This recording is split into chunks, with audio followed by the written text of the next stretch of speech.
I didn't know a person could steal a garden until the morning I found my roses missing. Not cut, not wilted, gone. Vanished overnight, as if they had grown legs and walked away while the moon wasn't looking. I remember standing barefoot on the dew-soaked grass, staring at the patch where they'd been planted for 12 years. And I remember the strange mixture of anger, confusion, and a faint, hollow ache rising in my chest as I realized the truth. Someone had taken them. Someone had walked into my yard in the middle of the night and uprooted something I had coaxed into life with my own hands. I didn't know then that the thief lived just 2 houses down. I didn't know she was the one who would become the closest friend I'd ever had. And I certainly didn't know the secret she had buried deeper than my missing rose roots. A secret that would change everything I thought I understood about her, and about myself. But that morning, none of that was in my mind. All I felt was the emptiness in the soil and the sting beneath my ribs. It was a quiet neighborhood, the kind where houses sat with polite little driveways and trimmed lawns, but didn't talk much to each other. You could live next to someone for 10 years and not know the name of their dog. People waved from across the street but kept their real lives tucked neatly behind curtains and blinds. I'd moved there after my divorce, looking for something small and manageable, something to rebuild myself in. I was 53 when the papers finalized, 54 when I decided that instead of losing something, I wanted to grow something. That's how the garden began. By the time the roses bloomed that first year, I'd begun to feel like myself again. They were more than flowers, they were proof that healing could come slowly, petal by petal, if you tended to it with enough patience. That patch of soil had held the weight of my knees on days when my grief was too heavy, and my hands had found steadiness in pruning and watering when my heart felt like it had nothing left to give. So when I saw the empty space where the roses should have been that morning, something inside me sank. I crouched down and pressed my fingers into the disturbed earth. Whoever had taken them had been careful, almost gentle. The roots were intact. No tearing, no haste. It was as if someone had taken them the way you would lift a sleeping child, with caution, and maybe even affection. The strangeness of that made me stand again, brushing dirt from my palms as my eyes drifted down the street. The sun was barely rising, casting long shadows across the sidewalks. A jogger passed on the far side, earbuds in, oblivious. A few porch lights were on. Nothing looked unusual, nothing looked guilty. And then I saw her. Not clearly, just a figure at the corner of my eye. A woman standing beside a white picket fence 2 houses down, her back to me, her hair a messy spill of silver catching the morning light. She stood perfectly still, like she was listening to something I couldn't hear.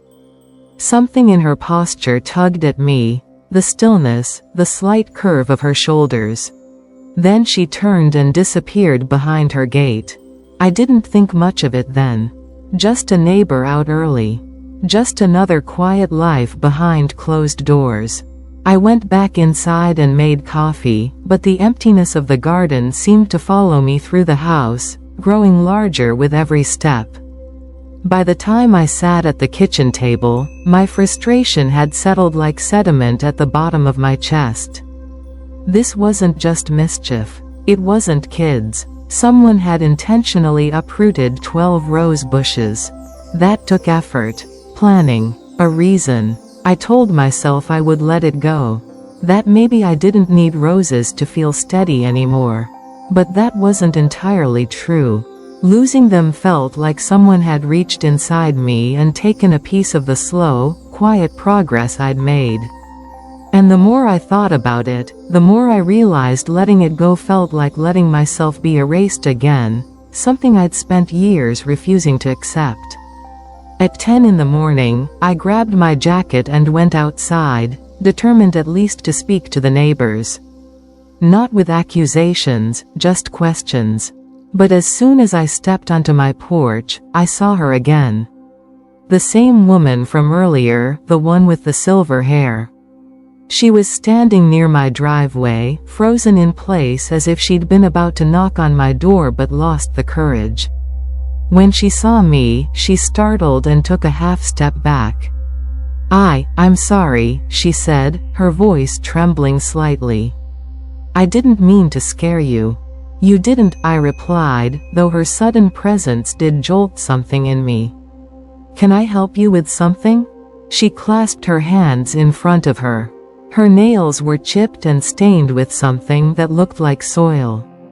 Her eyes, soft hazel, tired around the edges, flicked toward my garden, then back to me. I heard, she hesitated, I heard you lost some roses. Lost, I repeated gently. Yes, that's one way of putting it. She swallowed, her gaze dropped to the ground. I'm sorry to hear that. There was something off about her tone, not guilt, not exactly, but something close to pain. A heaviness. I studied her face a little more closely. She looked older than me, maybe late 50s, early 60s. Fragile in a way, like someone who hadn't slept well in a long time. Do you garden? I asked, glancing at her dirt-stained hands. A flicker of emotion passed across her face, something she tried to hide but couldn't.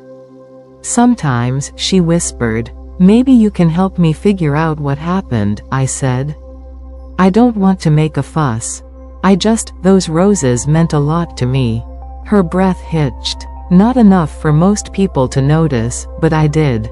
It was the kind of sound someone makes when a truth presses too hard against the inside of the ribs. If I hear anything, she said softly, I'll let you know. And then she turned and hurried away, almost too quickly, like the air around us had suddenly become too heavy for her to breathe. I watched her retreat down the sidewalk, her shoulders hunched, her gait uneven. Something about her unsettled me, not in a fearful way, but in the way a mystery unsettles, pressing gently at the mind. I didn't know her name yet. I didn't know her life, or her losses, or the secret she had buried under her trembling voice. But I would. And when I did, I would understand why she stole my garden. I didn't expect to see her again so soon. But that afternoon, when I stepped outside to sweep my porch, there she was, standing across the street with a canvas tote slung over her shoulder, staring at my yard like it held an answer she couldn't quite reach. When she realized I'd noticed her, she stiffened, pretended to adjust the strap of her bag, and walked quickly away. It was strange behavior, but not threatening. More like someone wrestling with a guilt she hadn't found the courage to name. I wondered what her story was. Neighborhoods like ours were filled with quiet tragedies, people healing from losses, from breakups, from disappointments, from dreams that never grew roots. After my divorce, I had chosen a garden. Maybe she had chosen something else. That evening, I found myself standing at the empty patch of earth again. The sun was setting, painting the sky in soft streaks of pink and lavender. I kneeled and ran my hand over the soil, feeling its coolness and its loneliness. I should have replanted something, I thought, even if only to keep my hands busy. But grief, even small grief, has a way of slowing the body. As my fingers sifted through the dirt, I noticed something I'd missed before, a thin trail of scattered petals leading toward the sidewalk. Tiny, soft, and unmistakably from my roses. They were wilted, some crushed into the ground, but they formed a faint path. Toward the street, toward the direction of the woman with the silver hair. I wasn't angry, at least not the sharp kind of anger that lashes out. It was a quieter anger, the kind that sits behind the ribs like a stone. But alongside it, there was curiosity. And something gentler too, a strange pull, as though a voice inside me whispered, "There's more to this. Look closer." The next morning, I made tea instead of coffee, and I stood by the window overlooking my front yard. I didn't expect to see her. But at 7:42, she appeared again, the same silver-haired woman, standing at the edge of her property, watching me. Or maybe watching the space where the roses used to be. This time, I didn't wait. I walked outside and waved lightly. She hesitated, then waved back, a small, shy motion, like her arm weighed more than it should. "Good morning," I called, keeping my tone warm. She nodded, but she didn't step toward me. "Would you like some tea?" I asked. I didn't know why I said it. Maybe I wanted to pull the truth out slowly. Maybe I sensed she needed kindness more than accusation. Maybe I needed it too. Her eyes widened a little, surprised. Then she shook her head.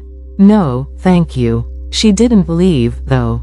She stood there clutching her tote bag, her fingers tight around the seams. "You know," I said, leaning on the porch railing, "you never told me your name." She flinched, almost imperceptibly. "Marta," she murmured. "My name is Marta. I'm Claire." Her lips curved into a ghost of a smile. I know. The way she said it gave me pause. But before I could ask what she meant, she pointed weakly at the empty garden bed. "Will you plant something new there?" "Eventually," I said. The roses were special. Losing them was harder than I expected. Her gaze dropped, her shoulders tightening. "I'm sorry," she whispered again, the same way she had the day before. I took a slow breath. "Marta, do you know what happened to them?" Her head jerked up, panic flaring in her eyes. "No," she said too quickly. "No, people talk. I heard someone mention it at the mailbox." She wasn't a good liar. The tremble in her voice, the way she twisted the strap of her bag, it all told a different story. But something kept me from pushing harder. "Was it kids?" I asked gently. "I don't know. Teenagers?" She shook her head, stepping back. "I have to go. I'm late for..." She trailed off, as though she couldn't remember what she was supposed to be late for. I watched her hurry down the sidewalk, her gait uneven. Something in her fragility softened me. She looked like someone holding too many delicate things inside her, afraid they would shatter if she moved too quickly. That afternoon, curiosity got the better of me. I walked down the street toward her house. Not to confront her, just to look. Her front yard was overgrown, but not in a neglected way. It was deliberate chaos, wildflowers, tall grasses, climbing vines twisted through an old trellis. It was the kind of garden someone tended in private, someone who didn't care about symmetry or matching pots, someone who planted for the sake of feeling something alive nearby. As I stepped closer to the gate, I saw them. My roses. All 12 of them, replanted in a cluster near her front porch. Their leaves were perking up, their blossoms opening toward the light. They looked healthy, cared for, loved. I stood frozen, gripping the fence post. A rush of emotions washed over me, anger, disbelief, confusion, and then something unexpected, tenderness. She had stolen them, yes. But she had not harmed them. She had given them a home, one she clearly poured her heart into. I didn't know what to do. March to her door? Demand an explanation? Call the police over flowers? No. Something about this situation required more delicacy. I turned to leave, but just as I stepped back, porch boards creaked softly.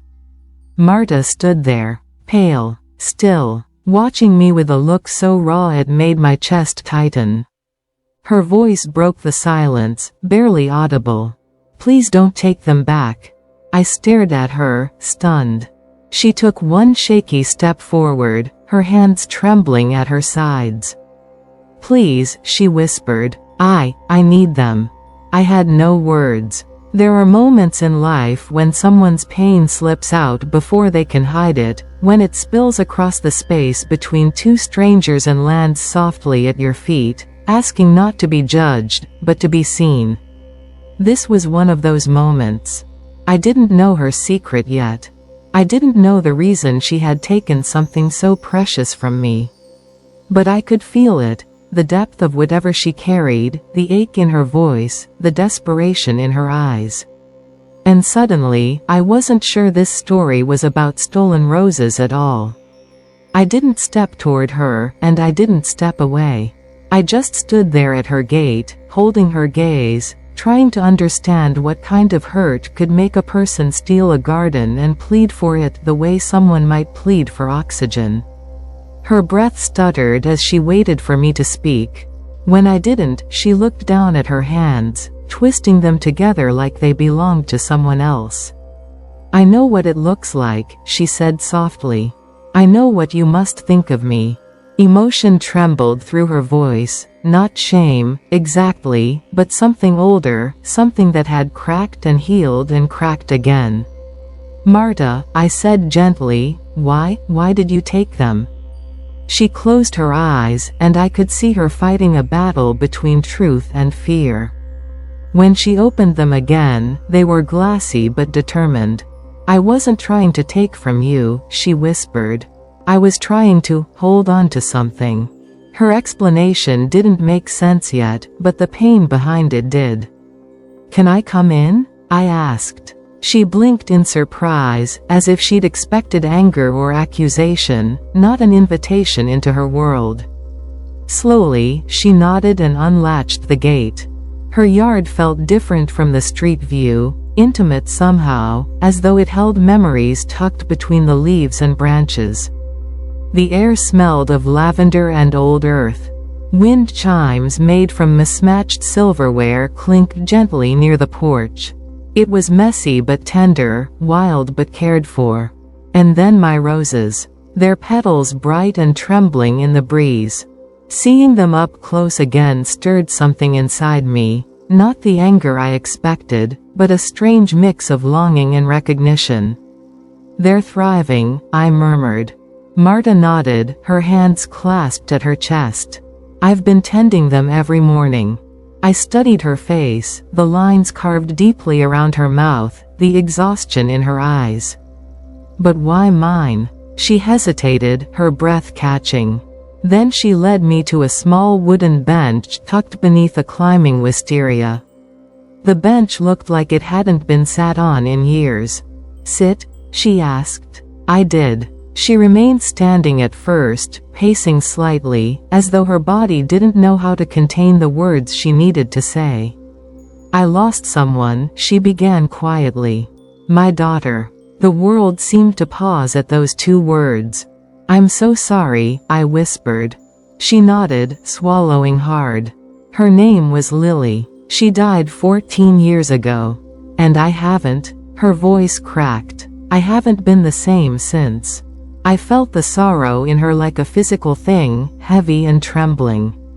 She was 22, Marta continued, staring at her garden without seeing it. Bright, stubborn, kind. She wanted to be a botanist. Plants made sense to her in a way people never did. She used to say flowers were honest. They bloomed when they were ready, wilted when they were tired, and reached for the sun without shame. Her lips pulled into a trembling smile. When she died, it felt like the world went silent. As if color drained from everything. I stopped gardening. I stopped doing anything, really. I waited, letting the quiet settle, letting her breathe through the pain. "And then a month ago," she said, her voice thinning, "I saw you in your garden. I saw you kneeling in the soil, your hands gentle. You reminded me of her." My breath caught. "You did," she insisted, almost urgently, as though she needed me to believe it. "The way you touched the earth, the way you watched your flowers grow." It was the first time in years I felt something like life waking up inside me. I felt heat prick at my eyes. So when I saw your roses blooming, Marta whispered, I felt pulled to them.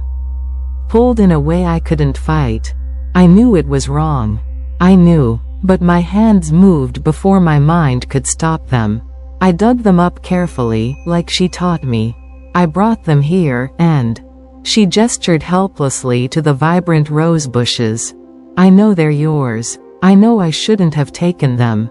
But tending to them made me feel like Lily was close again. Like I had a piece of her back. I wasn't trying to steal from you. I was trying to breathe again. Silence settled around us, gentle but profound. Wind rustled the leaves above our heads. A bird cried somewhere in the distance. I didn't know what to say. My heart felt stretched wide, full of empathy and grief for a woman I barely knew. Finally, I asked the only question that mattered. Why didn't you ask me? Marta sank onto the bench beside me, her shoulders shaking. Because I didn't think I deserved kindness anymore. The honesty of it broke something open inside me. We sat there for a long moment, two women bound by different losses but connected by something unexpectedly tender, the fragile threads of understanding. Marta, I said softly, I can't pretend I'm not upset. The roses meant a lot to me. She nodded, her face tight with remorse. I know. But, I continued, voice gentle, I also can't pretend I don't understand why you did it. Tears pooled in her eyes. I'm not angry, I said. Not anymore. But I want us to figure out what to do next, together. Her breath hitched. Together? Yes, I said. Together. The tension in her shoulders loosened just slightly, like a small part of her no longer braced for punishment. Then, in a voice barely above a whisper, she said, thank you. It was such a fragile thank you, trembling at the edges, that I felt myself soften even more. I didn't know yet how this strange situation would unfold, or how two near strangers would find their way into each other's lives. I only knew that something had begun, something unexpected and delicate, like the first bud of spring pushing through cold soil. And part of me wondered, not for the last time, whether the roses had been guiding both of us in ways we didn't yet understand. In the days that followed, something in the air between us shifted. We didn't suddenly become close or fall into an easy rhythm. It was quieter than that, more cautious. A fragile peace that hovered between us like the scent of something new blooming. I didn't tell her she could keep the roses, and she didn't tell me she would return them. We simply existed in a gentle limbo, each waiting for the other to name what came next. The following morning, I woke early. Sleep had come slowly the night before, my mind lingering on Marta's trembling voice, on the depth of her loss, on the startling truth that had risen like a ghost between us. Grief shapes people in strange ways. It can hollow them out, turn them into shadows, or push them toward tender things with desperate hands. She had chosen my roses because they reminded her of life, not because she wanted to rob me. Still, I wasn't sure what to do with that knowledge. I brewed tea and walked outside in my robe, the air crisp and sweet. For the first time, the empty patch of soil didn't sting as sharply. Maybe it was the beginning of acceptance. Maybe it was compassion. Or maybe the knowledge that the roses hadn't vanished into cruelty but into need. I was about to turn back inside when I noticed something on my porch step, a small terracotta pot. Inside it, planted in fresh soil, was a single delicate sprig of lavender. Its tiny purple buds were just beginning to open, releasing the faintest hint of their scent. There was a folded note tucked beneath the pot. I picked it up and recognized Marta's handwriting immediately, narrow letters, leaning slightly to the right, like a person walking into wind. For your garden. I know it's not enough. But I wanted to try. It wasn't a confession. It wasn't an apology in words. It was something simpler and more vulnerable, an offering. I placed the lavender pot on the table near my window and sat down to breathe.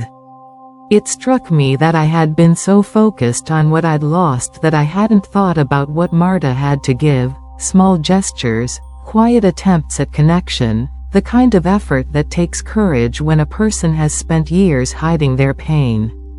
Later that afternoon, I walked down to her house with the pot in my hands. When she opened the door, she looked startled, as though she expected confrontation instead of gratitude.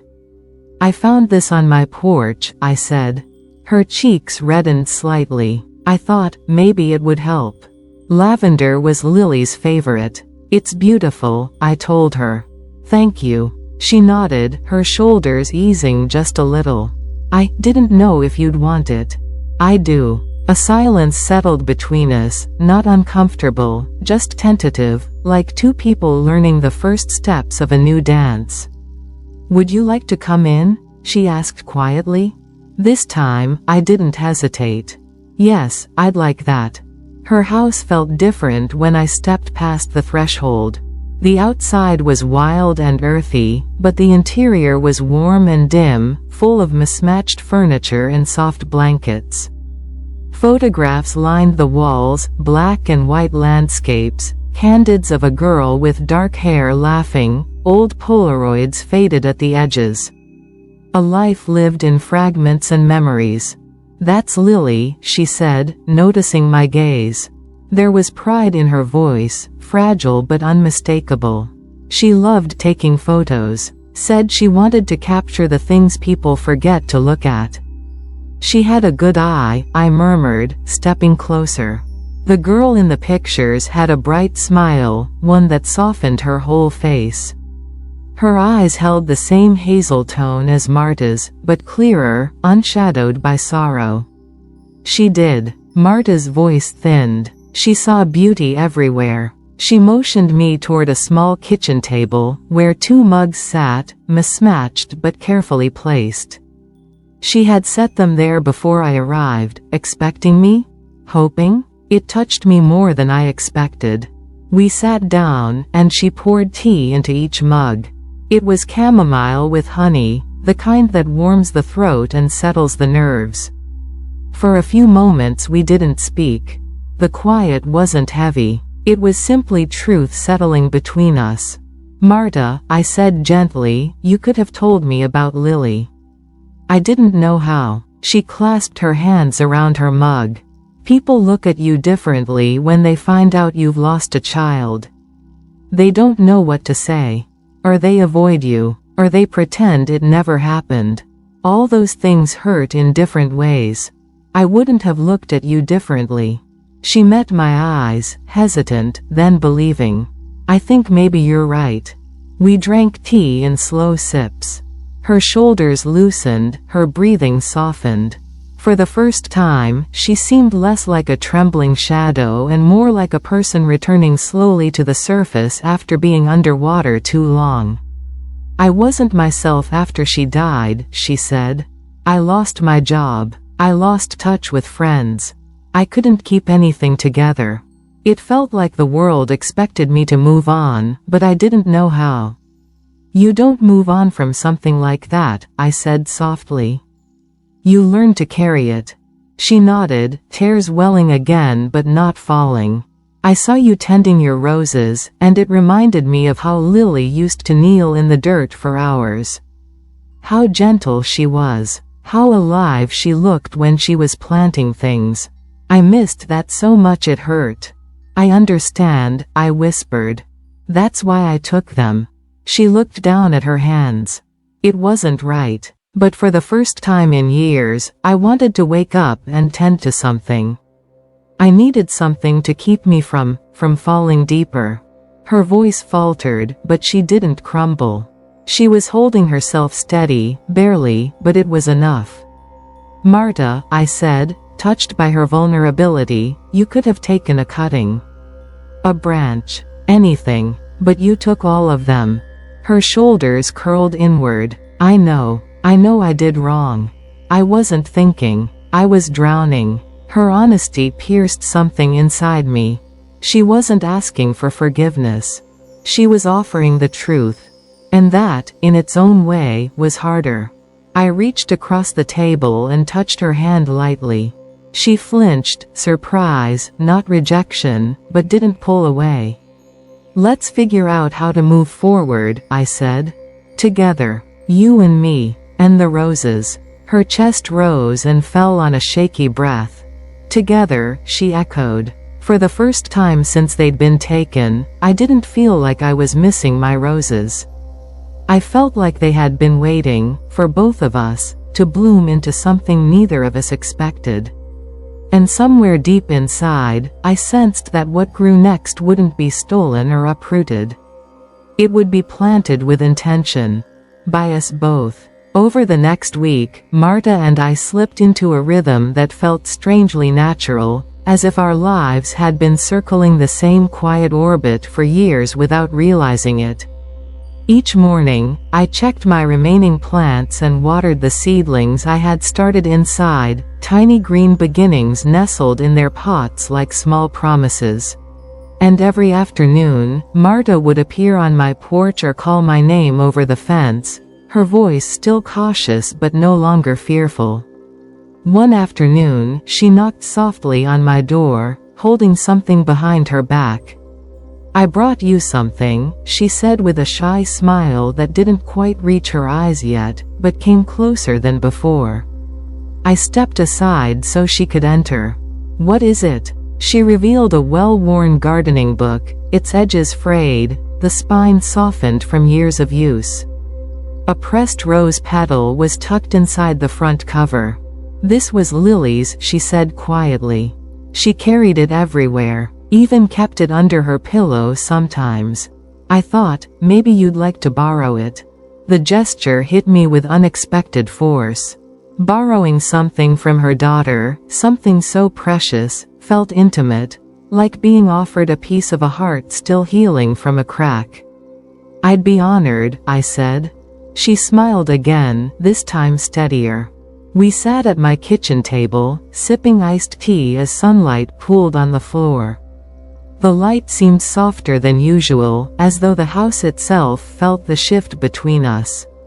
"You know," Marta said, tracing the rim of her glass, "Lily always wanted a garden big enough to share with the neighborhood.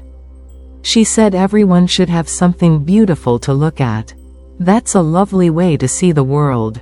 She saw it that way even on the hardest days. Even near the end, her voice tightened. "I wish I'd been more like her." "You're more like her than you know," I said gently. Marta looked up sharply, as if I'd said something she didn't believe she deserved. But she didn't argue. She only breathed, slowly, and let the words settle. Later that day, I walked out to the edge of my property where the fence separated our yards. I studied the patch of bare soil where my roses used to stand, then looked over toward Marta's. I couldn't see much from my angle. Her yard was hidden behind a row of tall hedges. But I knew the roses were there. I could feel them, in a way, waiting for me to decide what came next. The next morning, I found a card in my mailbox, hand-delivered, no envelope. Just my name on the front. Inside, in Marta's careful handwriting, were the words, "If you want to see them, you can. Anytime." Below it was a small hand-drawn map of her backyard, with a little sketch of a rose at the spot where she planted them. I smiled despite myself. I put on my gardening shoes and walked down the path to her house. I didn't knock, she had given me permission, after all. Her backyard gate creaked as I opened it. And there they were. My roses. No, not mine anymore, not really, standing tall in the corner of her garden, rooted in fresh soil. But they looked different, larger somehow, open, almost relieved, as though they had been waiting to be seen. The colors seemed brighter than I remembered, ruby red, soft blush pink, and honey gold blooms glowing in clusters. It was as if they had been holding their breath in my yard, waiting for a reason to breathe again. "They're beautiful," I whispered. "I hoped you'd think so," came a voice from behind me. I turned. Marta stood at the edge of the patio, wiping her hands on a gardening towel. Dirt smudged her palms and streaked her cheek. It made her look younger, almost childlike, like a girl who had wandered outside to play in the soil. "You've taken good care of them," I said. "I tried." She walked toward me slowly. "I wanted them to feel at home here." "They do." She hesitated before asking, "Do you hate me any less now?" I let out a long, soft breath. "I don't hate you, Marta. I was angry, hurt, but I never hated you." She swallowed hard. Relief flickered across her face, fragile as a moth's wing. "Thank you." We stood together in the sun, looking at the roses. They rustled in the breeze, brushing against one another like they were whispering secrets. "Would you like to help me tend them?" she asked, voice shy, hopeful. I nodded. "I'd like that very much." She handed me a pair of gardening gloves. They were too big for me, lilies, I guessed, but I put them on anyway. Marta kneeled beside one of the bushes, demonstrating gently how she'd been pruning the branches. "I think they like it here," she said. "But I think they'll thrive even more if we tend them together." There was that word again. Together. It was beginning to feel like a seed taking root, stretching its first pale tendrils toward the light. We worked for an hour in comfortable silence.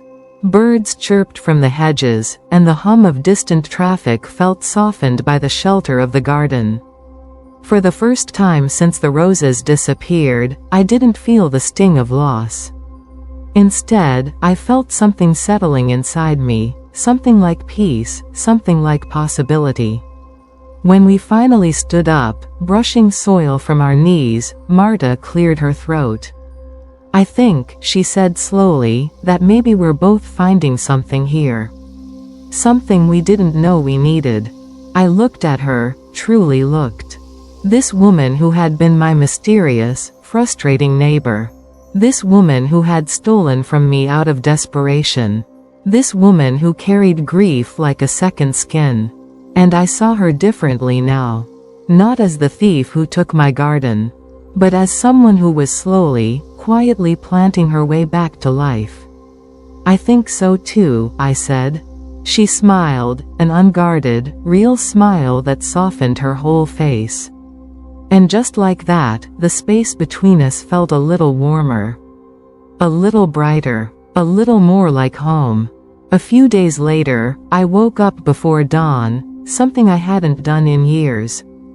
My house was still dark, the kind of quiet that feels almost sacred, a hush that wraps itself around you like an old quilt. I made a cup of tea and stepped outside just as the faintest light touched the horizon. The air was cool, heavy with the scent of soil and dew. I found myself walking toward the fence, drawn almost unconsciously to the garden next door.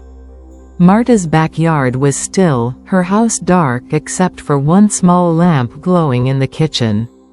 I stood at the fence, my hand resting on the top rail, looking toward the spot where the roses lived now. Even in the dim morning light, they looked content. Those stubborn, beautiful plants that had survived being uprooted, relocated, and revived. They stood like quiet witnesses to whatever it was Marta and I were building. It felt strange, how easily my heart had begun to loosen its hold on resentment. Grief changes people, yes, but so does gentleness. So does understanding. So does simply allowing someone to be human. Behind me, a soft creak came from Marta's back door.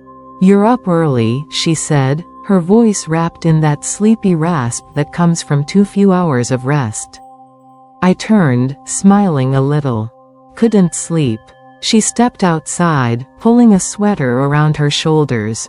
She held 2 mugs, one for herself, one for me. I made chamomile. I accepted the mug gratefully. "Thank you." We stood at the fence, drinking tea as the sun slowly painted the sky pink. For a long while, neither of us said anything. Sometimes silence between people grows heavy, weighted with things unsaid. But our silence felt different. It felt companionable, like we were learning to share the same breath. "You know," she said eventually, "I used to watch you from my window." I blinked, surprised. "Watch me?" She flushed. "Not in a creepy way. Just, I used to see you out here every morning. You had this calm about you. The way you moved among the plants, the way you checked each one like it was a friend. I wanted that kind of peace in my life." I let her words sink in. I didn't feel very peaceful most of the time. "Maybe not," she said softly. "But you carried it anyway." There was something in her voice, something vulnerable, that made me set my mug down and lean my arms against the fence. "You don't have to compare yourself to me, Marta. You're doing the best you can." She looked at the roses, her expression shadowed by something deep. "Sometimes the best I can do still feels not enough." "For who?" I asked gently. She hesitated, 1 second, 2, 3, before answering. "For myself." The honesty of it tugged at me. I understood that feeling too well. The older I grew, the more I realized life was full of moments where we fell short of the expectations we built for ourselves. "Then maybe," I said, "you deserve someone who sees your effort. Someone who reminds you where you're doing well." Her eyes flicked toward me, surprised. "You think that's you?" "Yes," I said simply. Her breath caught slightly, the way a person reacts when hope bumps into them unexpectedly. But then she sighed, turning away. "You're kind. Kinder than I deserve." "Marta," I said gently, "kindness isn't something we earn. It's something we extend because we all need it." She stared at the ground for a while, tapping her thumb against the mug she held. "I want to show you something," she said suddenly. She motioned for me to follow her, and I hesitated for only a moment before stepping through the open gate into her yard. It felt like crossing a threshold of sorts, not just into her space, but into her life. Her backyard was much larger than I'd imagined. It stretched far back, with patches of unplanted soil and a few small trees scattered along the edges. But the center was dominated by a wooden shed, old, weathered, its door slightly ajar. She walked toward it slowly, like someone approaching a memory. "I haven't opened this in months," she said, pushing the door wide. "It still feels hard." I followed her inside. The shed was dim but not empty. Sunlight filtered through cracks in the wood, casting thin stripes across shelves filled with pots, gardening tools, seed packets, and stacked trays of old journals. On the far wall hung a faded photograph, Marta and a young girl with curly hair, both smiling with dirt on their faces. "That's Lily," she whispered. The love in her voice was unmistakable. "She loved this place," she said. "We built it together." Her fingers brushed the edge of a pot. Even on days when she was too weak to walk far, she insisted on sitting in the doorway just to watch me plant. I swallowed, my heart aching for her. "She must have adored you," I said. "She did," Marta murmured. "And I adored her. But when I lost her, I couldn't bear to come in here. I felt like I'd failed her somehow. Like if I had been better, faster, stronger, she might still be here." I stepped closer, my voice low. "Grief tells lies like that." She looked up at me, eyes shining. "I know. But I didn't know how to stop believing them." She placed one hand on the wooden workbench, steadying herself. "Stealing your roses," she said, "was the first time I felt something again. Like I was doing something for her. Something she would have loved." I touched her arm gently. "Then maybe it wasn't theft. Maybe it was a cry for connection. For beauty. For a memory that kept you alive instead of drowning you." She closed her eyes, one tear sliding quietly down her cheek. "I didn't expect you to forgive me," she said. "I didn't expect to forgive you," I replied softly. "But we're both here, and maybe that means something."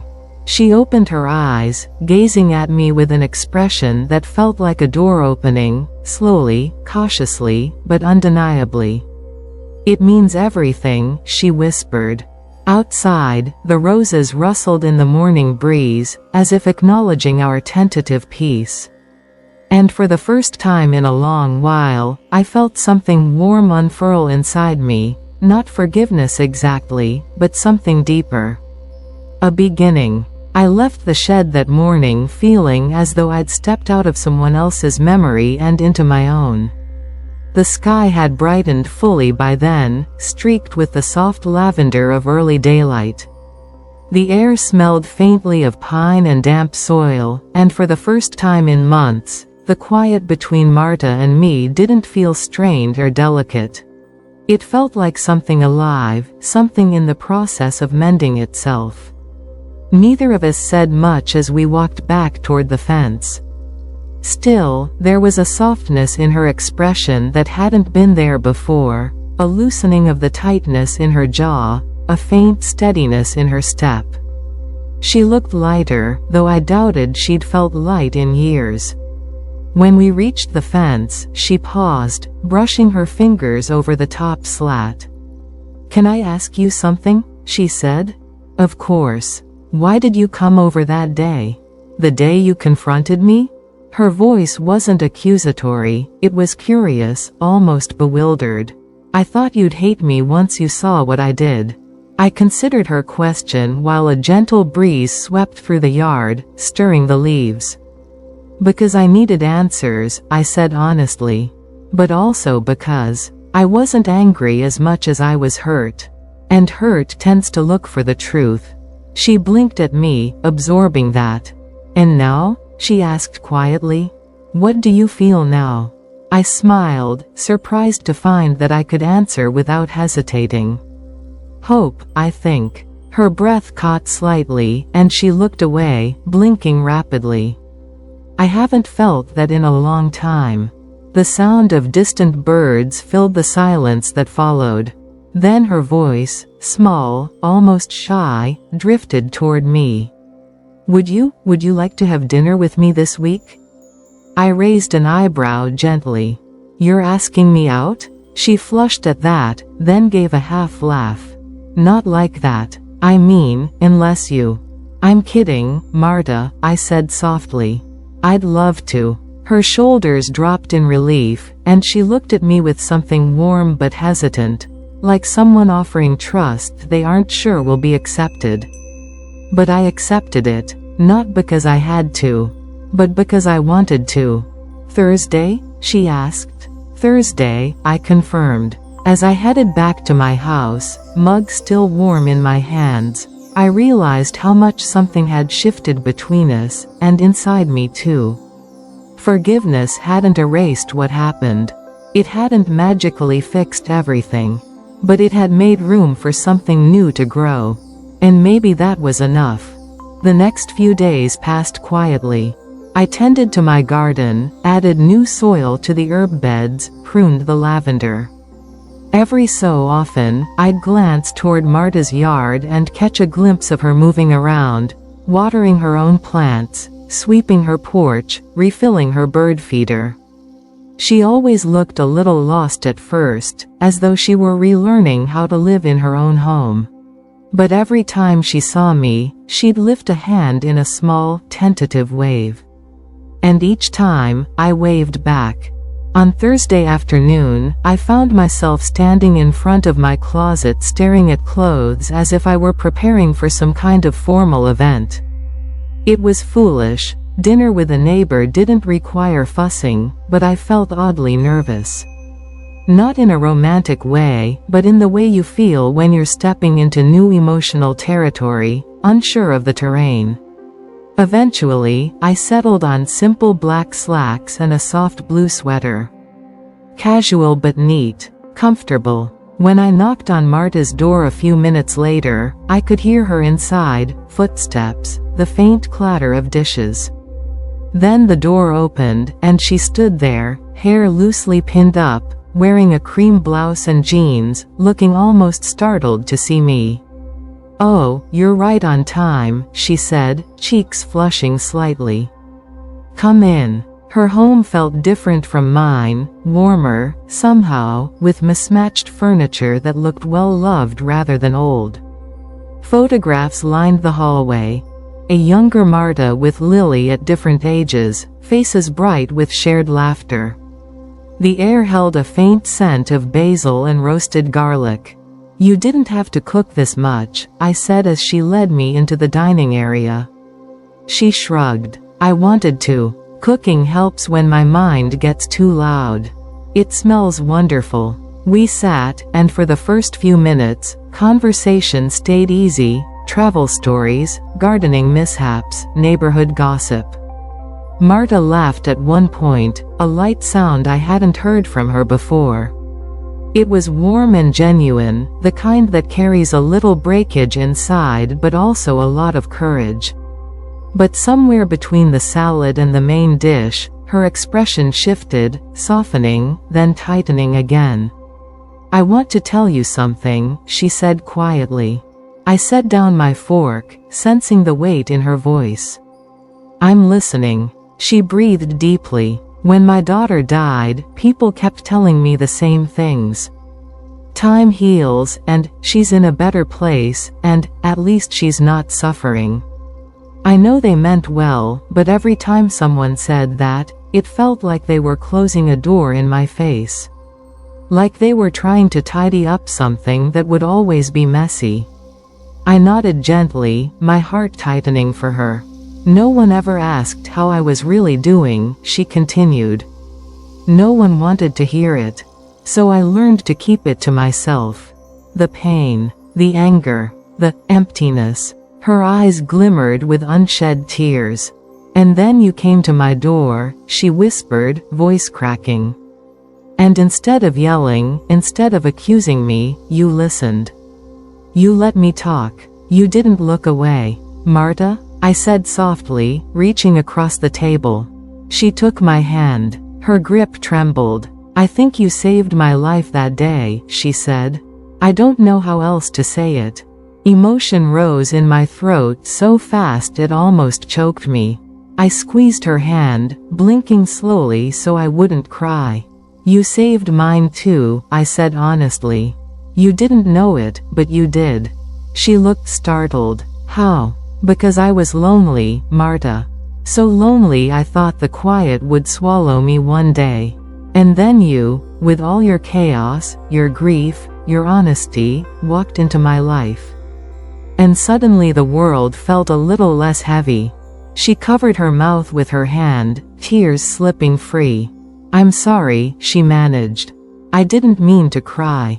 "Don't apologize. You're allowed to feel things." She laughed through her tears. "No one's told me that in so long." "Then let me say it again," I said gently. "You're allowed to feel. All of it." She wiped her cheeks, her breathing unsteady but calming. "Thank you," she whispered. We sat in shared silence, not awkward, not heavy, but full of something like healing. Something like trust. Eventually, she squeezed my hand again. "You're a good friend. So are you," I said. And for the first time, we both truly believed it. After dinner, we drifted to her living room, each carrying a second cup of tea. Her home felt lived in, warm, layered with memories and half-finished projects. A folded quilt rested on the arm of a chair. A half-completed puzzle sat on a small table by the window.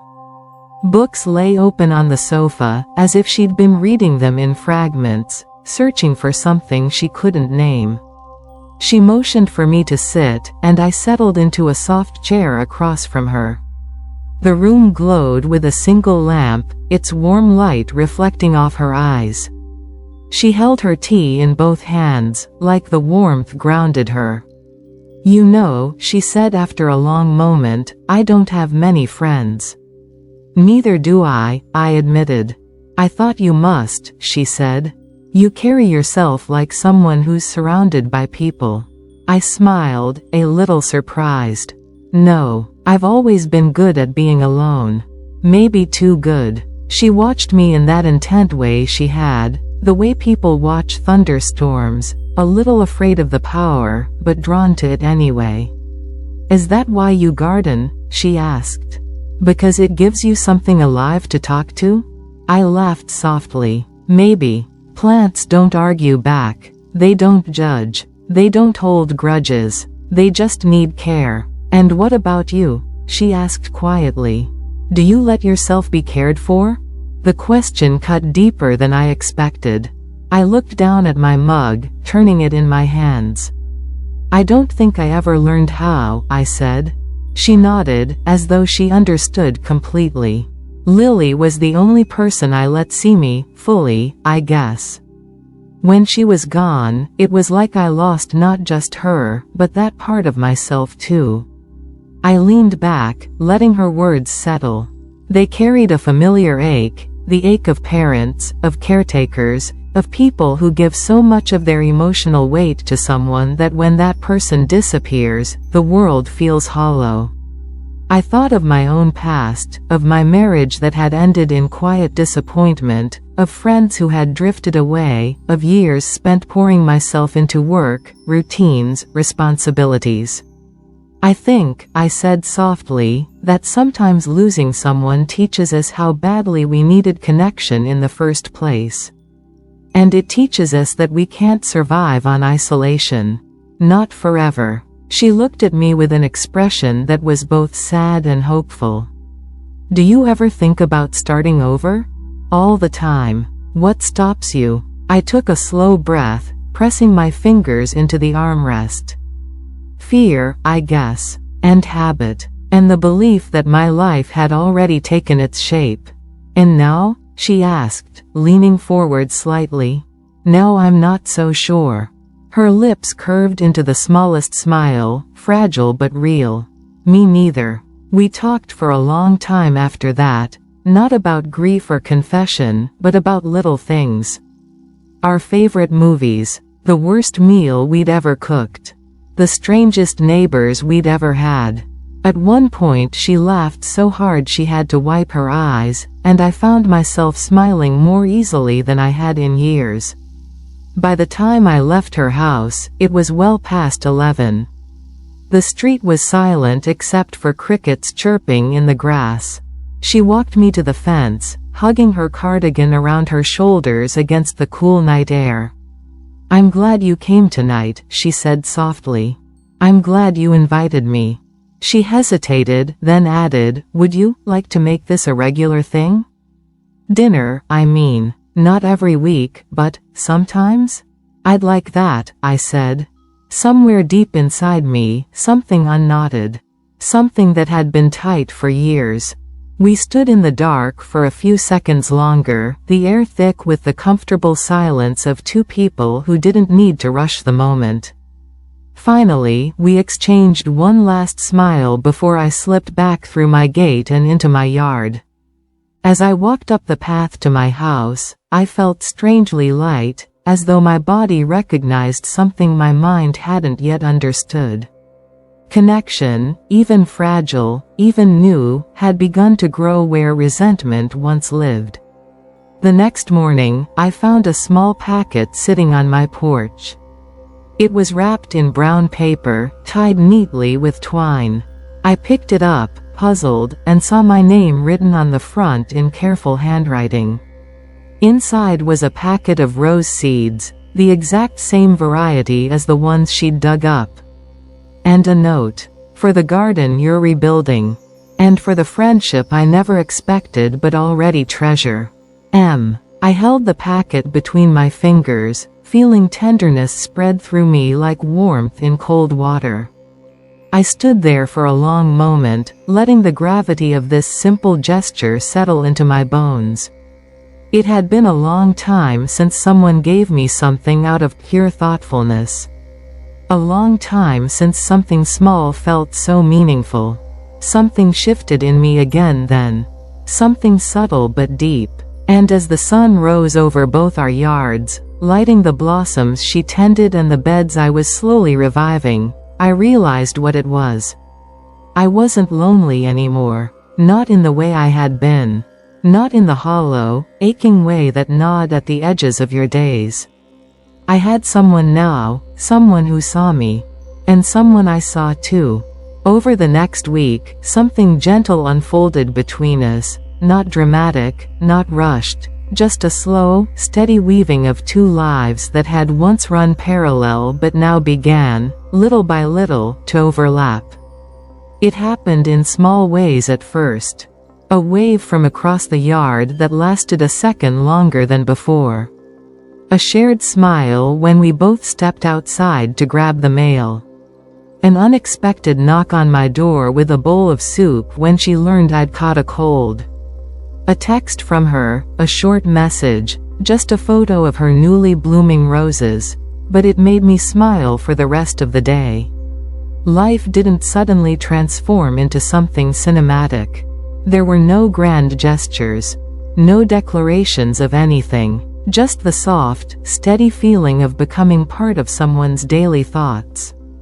But even small things can feel big when you've been lonely a long time. One afternoon, I was kneeling in my garden bed, pulling weeds around the lavender, when I heard footsteps approach. I looked up to see Marta standing by the open gate, holding a basket filled with herbs. "Thought you could use these," she said, lifting the basket slightly. "Fresh basil and thyme." I wiped my hands on my pants. "They smell wonderful." "Well, you inspired me," she said, stepping closer. I started cooking again. Real meals, not just whatever I could microwave. "That's good," I said. "You deserve good food." She smiled softly. "So do you. Which is why I brought extra." I gestured for her to come farther into the garden. "You can set them on the table if you'd like." She did, then looked around at the beds, nodding slowly. "It's beautiful here. You've always had a way with plants." "It keeps me grounded," I said. "Keeps my mind from spinning in circles." "I understand," she murmured. "The garden does that for me too. Or, it used to." I didn't press her. She would speak when she wanted to. "So," she said eventually, "I have a question." "Oh? Would you ever want help out here?" "I mean, only if you're open to it. I know this is your space, your sanctuary." I studied her face, a mix of hope and fear of intruding, the look of someone who wanted to be included but didn't know if she deserved to be. "I would love your help," I said gently. "Truly." She let out a breath, a tiny exhale of relief, and stepped closer to the beds, touching a budding sprig of rosemary as if it were something fragile. "Thank you," she whispered. We spent the next hour working side by side. She knelt beside me, pulling weeds with slow, careful hands. We didn't talk much, but the silence wasn't empty. It was full of shared effort, shared presence, shared breath. And every so often, I'd catch her glancing at me, not out of awkwardness, but in the way a person looks at something they're grateful for. When we finally stood, stretching our aching backs, she laughed softly. "I forgot what it felt like," she said, brushing dirt from her knees. What felt like? Being part of something. I felt that sentence settle deep in my chest. "You are," I said. "You've always been." She looked at me, eyes shining, not with tears this time, but with something like dawning belief. Later that evening, after she'd gone home and the sky had faded into softened pink, I sat on my porch steps with a cup of tea, gazing at the dim outline of her house next door. A warm light glowed from her kitchen window. I could see her silhouette moving, washing dishes, humming faintly. The sight made me feel something gentle and protective. And then, almost without meaning to, I whispered aloud, "She's healing." The breeze carried my words away, but I knew they were true. Over the next few days, our routines wove even further together. One morning I found a small container of muffins on my porch with a note, "Warm them up for 10 seconds." Another morning she waved me over to show me her newly planted lavender patch, uneven, messy, but lovingly done.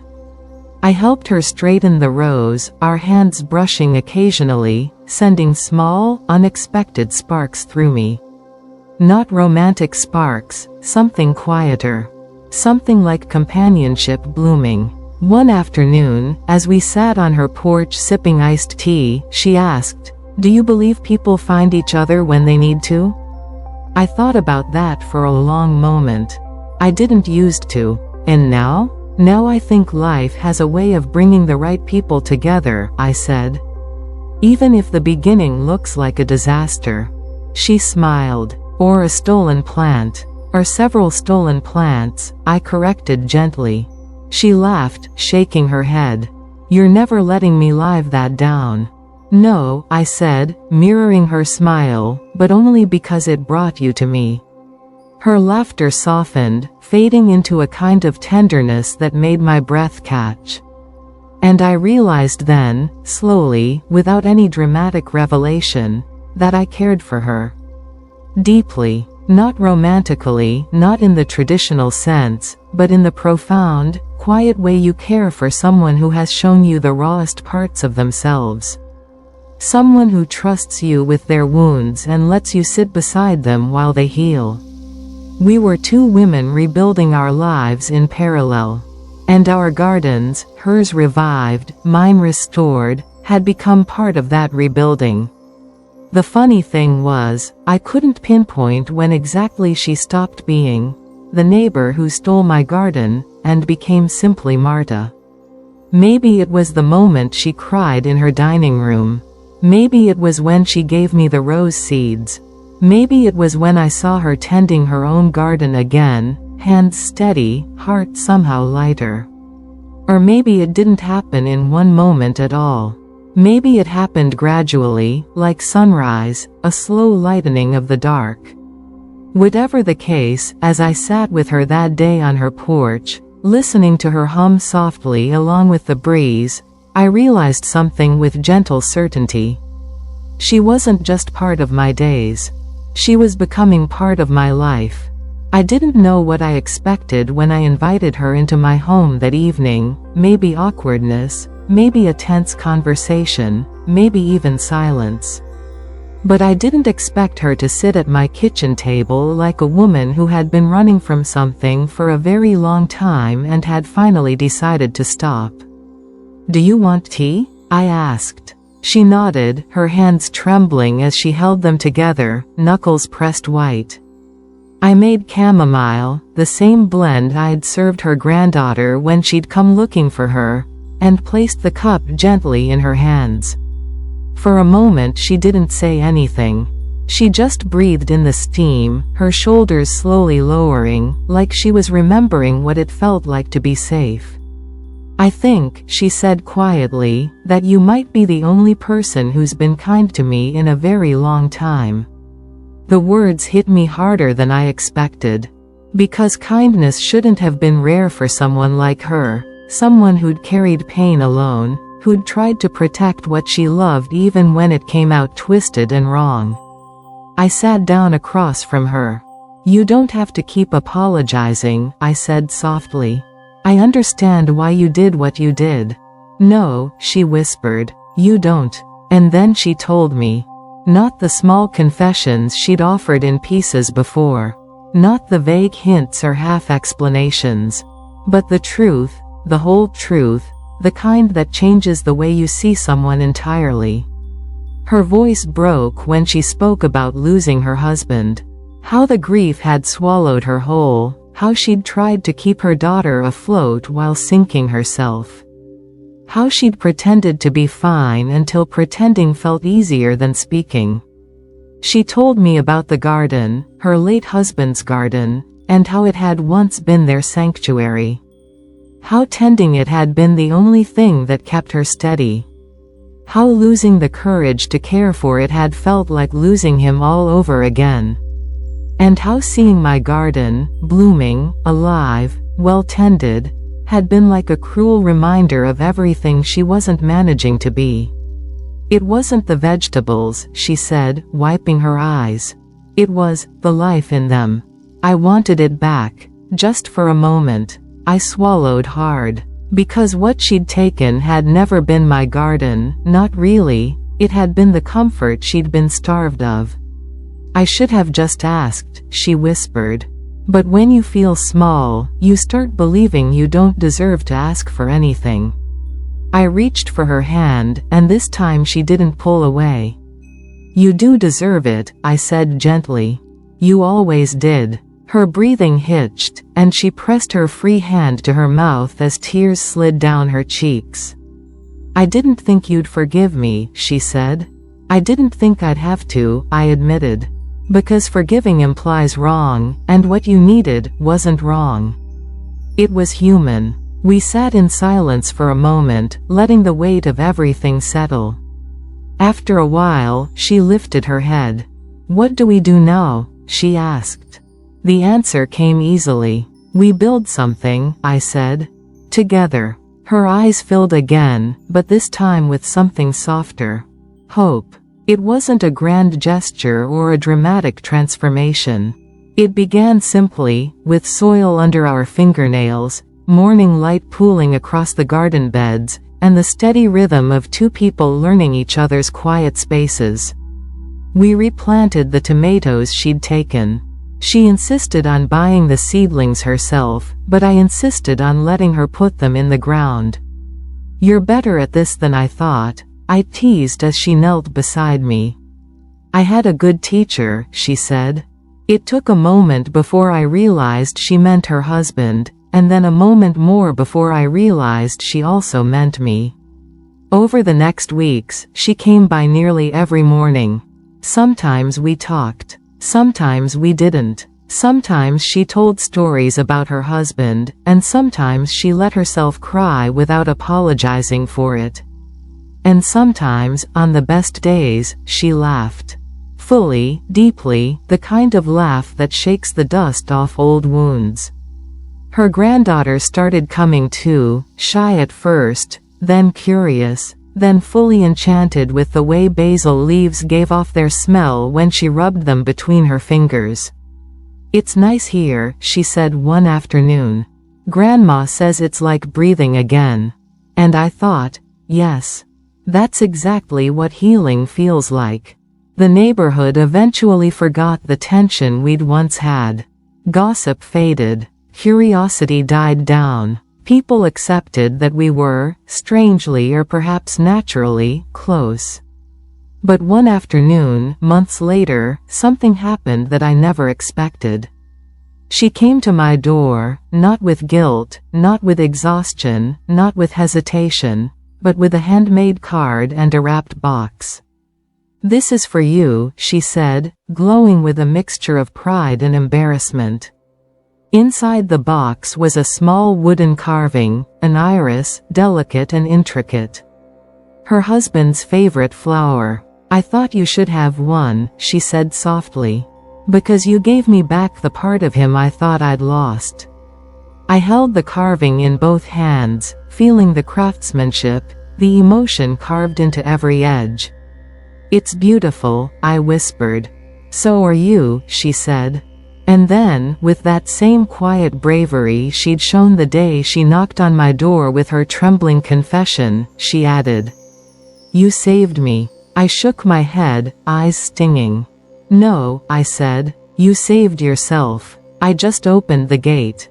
She smiled, the kind of smile that reaches all the way inward, to the parts that had been neglected for too long. Still, she whispered, "Thank you. If you came to my home today, you'd see two gardens. Not mine, not hers, ours. You'd find two chairs under the maple tree and two mugs on the small table between them, hers always with chamomile, mine always with peppermint.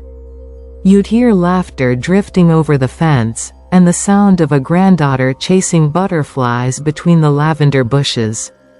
And if you looked closely, you'd see something else. You'd see two women who once stood on opposite sides of hurt, learning, slowly and gently, that kindness can grow in any soil, even the soil of a misunderstanding. Especially there. I don't know what part of our friendship healed her the most. But I know what part healed me.